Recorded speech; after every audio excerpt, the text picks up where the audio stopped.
Cincinnati, in politics, logical and moral consistency often aren't the highest priorities.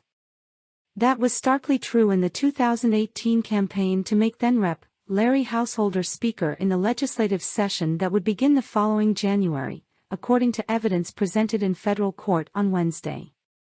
Householder is accused of racketeering in a scheme to use $61 million in utility company contributions to elect a legislature that would elect him Speaker and pass a $1.3 billion ratepayer bailout of failing nuclear and coal plants.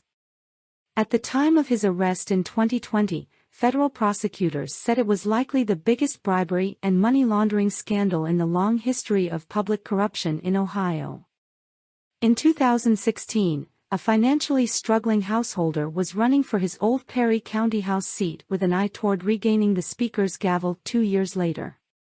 At the same time, Akron-based First Energy was losing so much on its nuclear and coal plant subsidiary that it was starting a process that would ultimately send it into bankruptcy. Prosecutors have suggested that the ratepayer subsidies made them easier to spin off. Householder and the company's executives quickly formed a relationship that appears to have been formalized on a joint trip to Washington, D.C., for Donald Trump's January 2017 inaugural, during which they flew on private jets and enjoyed a series of fancy meals. Just a few weeks later, two householder-controlled 501(c)(4) dark money groups were founded, including one by a First Energy lobbyist who would later become Governor Mike DeWine's Governmental Affairs Director. Shortly thereafter, what would become tens of millions of First Energy dollars started to flow into and between them, and becoming dark money in the process. In U.S. District Court on Wednesday, federal prosecutors laid out in stupefying detail how the dollars traveled through the dark money groups, Generation Now and Partners for Progress, and into political action committees and limited liability companies with names like Hardworking Americans and Hardworking Ohioans. Dark money groups don't have to disclose their donors, and in her opening statement last week, Assistant U.S. Attorney Emily Glatfelter said the entire point of sending the dollars on such a tortuous journey was to make them hard to trace. But on the stand, FBI Special Agent Blaine Wetzel explained how he used subpoenaed bank statements, extracted text messages, emails, and wiretaps to do so. Wetzel testified that in early 2018, Householder was working to get a slate of House candidates through the May Republican primary. The hope was also to get them through the November general election, so they could vote to make him Speaker the following January. Glatfelter walked Wetzel through how dark money originating with First Energy eventually ended up being spent on campaign ads.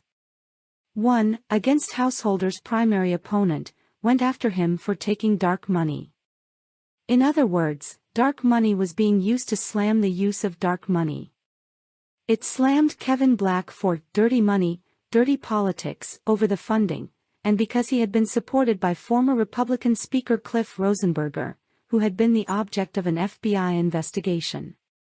The latter criticism could seem ironic, given that Householder himself became the object of an FBI investigation in 2004 during his first stint as Speaker.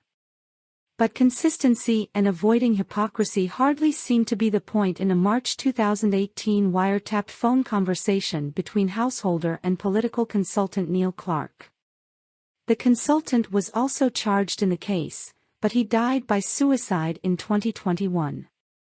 Referring to the ad attacking Black, Householder said, "I kind of like the word dark because it means black." Wetzel, the FBI agent, also described a TV ad funded with Householder-controlled dark money that attacked Montgomery County Commissioner Dan Foley, a Democrat running against a member of Team Householder, in the 2018 general election. The ad showed police cam video of Foley, who said he was stopped for speeding and that he passed a field sobriety test. The ad, however, said Foley had failed several tests and that he was just another corrupt politician. It closed by saying, "We can't trust drunk Dan Foley," the Dayton Daily News reported at the time. Householder's own epic corruption trial resumes Thursday and is expected to last until March. Political operative Juan Cespedes, who has pleaded guilty, is expected to testify after Wetzel's testimony is complete.